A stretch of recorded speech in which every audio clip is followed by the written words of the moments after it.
Министр по делам молодежи и социальным коммуникациям Якутии Петр Шамаев провел встречу с участниками кадровой программы «Якутия – земля героев». В ходе открытой дискуссии говорили о тонкостях работы в госслужбе и адаптации к жизни после участия в боевых действиях.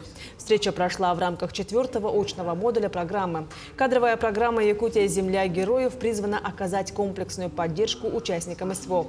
Проект помогает военнослужащим получить новые профессиональные навыки для работы в сфере госуправления.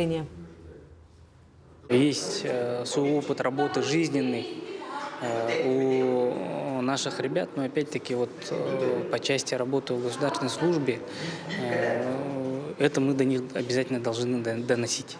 Мы слышим их пожелания по учебе, по тем изменениям, которые они хотят внести, отрабатываем конкретно по каждому предложению и стараемся, чтобы предложения ребят потом уже заходили в ОЕГВ, Министерство само.